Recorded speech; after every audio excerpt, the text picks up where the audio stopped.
Bismi, dengan nama Allah, yakni Allah Ar-Rahman, yang bersifat dengan Maha Pemurah, Ar-Rahim, yang bersifat dengan Maha Penyayang. Alhamdu, segala puji, lillahi, bagi Allah, Rabb, yakni Tuhan yang mentadbir, yang mengurus, Al-Alamin, sekalian alam. Allah adalah Tuhan yang berhak dipuji kerana Allah adalah ahlun lilhamdi. Allah adalah Tuhan yang selayaknya untuk dipuji. Apabila kita dipuji, kita kena bawa pujian itu kepada Allah Subhanahu wa taala. Sekurang-kurangnya kita mengungkapkan alhamdulillahi rabbil alamin. Syekh Muhammad Mutawalli Sya'rawi mengatakan ayat ini adalah nikmat untuk kita kerana Allah Ta'ala mengajar kita bagaimana kita nak mengatakan syukur kepada Allah Ta'ala dengan lafaz. Ar-Rahman, Tuhan yang bersifat dengan pemurah. Ar-Rahim, Tuhan yang bersifat dengan mengasihani. Maliki, Raja. Yaumiddin, Allah adalah Raja pada hari pembalasan. Syukur pada Allah kerana Allah menjadi Raja pada hari hisab, pada hari menghitung amalan untuk memutuskan manusia sama ada masuk ke syurga ataupun masuk ke neraka. Kita bersyukur kerana apabila Allah Ta'ala menjadi Malik, menjadi Raja, menjadi Qadi, menjadi Hakim pada hari itu, maka Allah Ta'ala akan mengadili dengan seadil-adilnya. Syukur kerana bukan Fir'aun yang menjadi hakim pada hari tersebut. Syukur kerana bukan Haman dan Qarun menjadi hakim pada hari tersebut. Kalaulah Fir'aun ataupun Haman ataupun Qarun yang menjadi pengadil pada hari hisab, akan memasukkan kroni-kroni dan orang seperti mereka ke syurga, ya orang-orang yang taat akan dimasukkan ke dalam neraka. Maka bersyukur kepada Allah Ta'ala yang mengadili kita, yang menghakimi ibadah kita di hari akhirat sebaik-baik pengadilan. Iyyaka, hanya kepada engkau sajalah kami sembah. Wa iyyaka, dan hanya kepada engkau sajalah nasta'in, kami minta pertolongan. Dalam ayat ini adalah iqrar kita kepada Allah Subhanahu wa taala.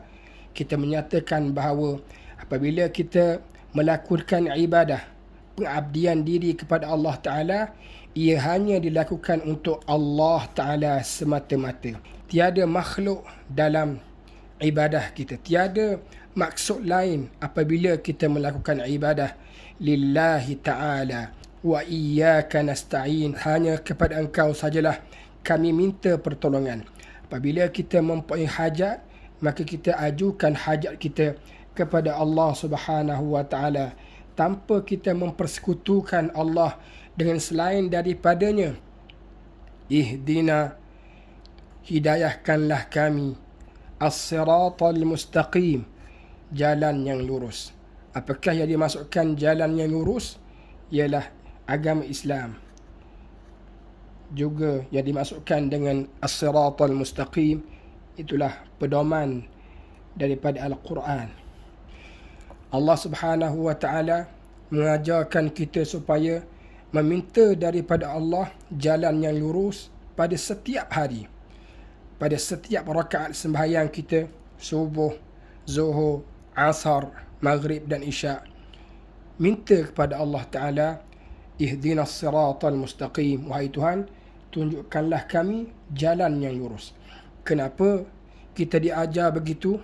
Kerana tidak ada seorang pun di kalangan kita yang boleh menjamin bahawa apabila dia mati nanti, dia akan tetap berada dalam jalan yang lurus. Seperti mana Allah Ta'ala memerintahkan kita supaya wala tamutunna illa wa antum muslimun, janganlah kamu mati melainkan kamu menjadi orang-orang yang Islam. Oleh kerana kita tidak mampu, tidak berkuasa untuk memberi jaminan kepada diri sendiri bahawa kita akan hidup bersama Islam, bahawa kita akan mati juga, mati di atas dasar Islam. Maka oleh kerana itu, kita meminta pertolongan kepada Tuhan yang Maha Perkasa, yang boleh menjamin keislaman kita sehingga ke saat hari kematian.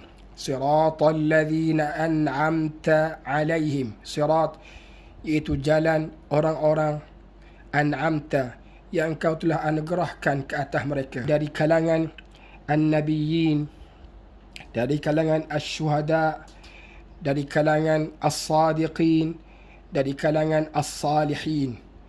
Ghairil maghdubi alaihim, bukan jalan orang yang kamu murka ke atas mereka, dan bukan jalan orang yang sesat yang menyesatkan.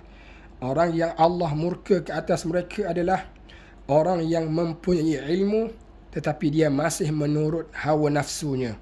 Dan dikatakan juga al-maghdubi alaihim ini adalah golongan Yahudi yang mereka telah nampak kebenaran tetapi mereka masih tidak mahu mengikut apa yang benar, bahkan mereka mengikut hawa nafsu mereka. Waladhdallin, dan bukan jalan orang yang sesat.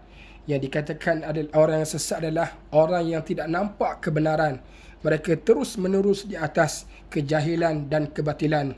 Dan ditafsirkan juga ad-dhalin di sini adalah orang Nasara.